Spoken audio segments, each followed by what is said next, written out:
Hello, welcome to Filmflam with Bobby and Chris, and we have just gotten out of Oblivion with Tom Cruise. Oblivion. It was fun. I liked it. I enjoyed it. I finally liked a movie we saw. Yay. I know, right? It's been like 4 or 5 episodes.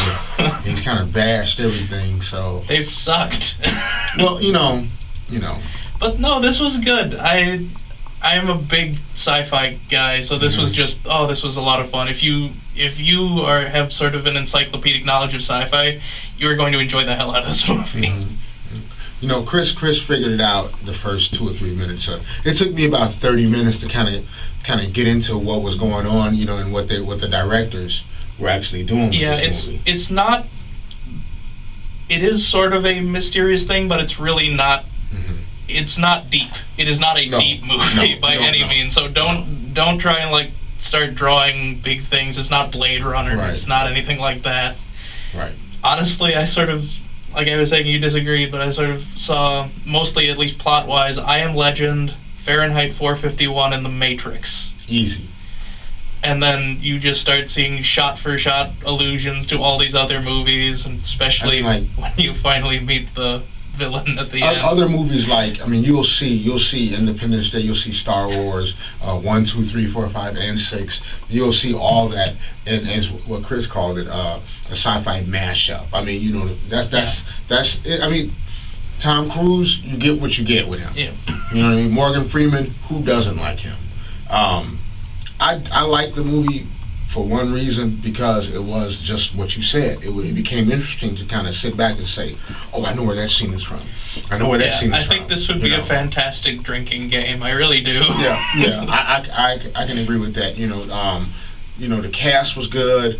You know what I'm saying? The plot, I as a writer, I would look at it as like, okay, we're just going to go here. We're going to take here. I think these were a lot of the writers and the director's favorite scenes. Yeah. From a lot of movies. Yeah, there's a lot of cinematography stuff. And that was great. Yeah. Visually, this movie is fantastic. Really good. Really good. Surprisingly, you know. But like I said, it's still Tom Cruise, and I can't give Tom Cruise, you know, Oscar-nominated acting ever. But I mean, for like a sci-fi buff, it's a really good movie to go see. You know what I mean? I liked it.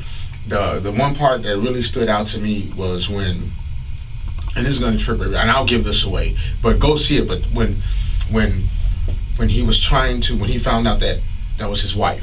Oh yeah. And the ship came up. Yeah. And she was watching it. I was like, oh, busted. I felt like there should have been a sad trombone. It should have been something. Right. Because she starts crying, and you got to see it. It was really good. It was really that scene stuck out. There's a lot of cliche. There's a lot of just really over the top stuff, but it works. I mean, it's not trying to be anything more, so it really does honestly work. Although I really did not like the score in a lot of places. It felt like an 80s BBC score in some places. I spoke on the score. We talked a little bit about it. It felt like they were trying to mimic Tron Legacy. Well, it's the same director, and I mean, that had such a fantastic score, and it didn't go anywhere, so I think they didn't give him as much free reign to maybe do what he wanted to do. Had the score been on point with a lot of the visuals, killed it. Especially when I like Independence Day, when they're bringing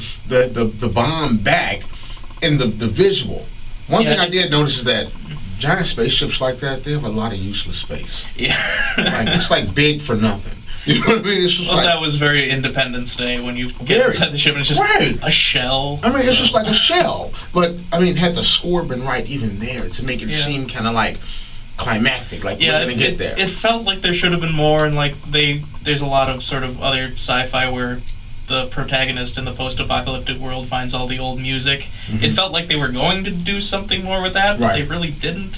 Yeah, big ups to that whole little nostalgic atmosphere, man. With the movie, the record collections, he's got the book, he's got the Facebook logo. I mean, it wasn't V for Vendetta, but it was pretty good. It was really good. As to the plot, I mean, it's It does what it needs. It gets you from point A to point B, but Right. really don't question things. Don't think too try hard. to don't try to come If like you- I did. You know. If you glance at the plot too hard, it will fall apart. So You know, it's, like I said, it's Tom Cruise. It's Morgan Freeman. It is what it is. I'll scale it. I'm gonna, like I said, for me, I'll give it a 4 because for the simple fact, shout out to Zoe Bell, who is just great at anything. She doesn't even talk, but it's just great to see Zoe Bell still getting work. You know what I mean? So it was awesome. So I give it a 4. Visuals, acting, just pretty much everything you see in the movie, I give it a 4. But just the plot, I feel, is weak enough to bring it down just a hair, and I've got to. It kind of hurts me to do it, but I do have to bring it down and say 3.5. Wow.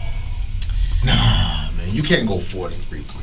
Chris. Well, if I'm gonna take an old one like Warm Bodies and bump that up for certain elements, this one I've got to bump down a little bit. Okay. Okay, that's cool. Well, this has been Filmflam, Oblivion with Tom Cruise. I'm Chris. And I'm Bobby, aka Zone Cashus. We'll see you next time on Filmflam.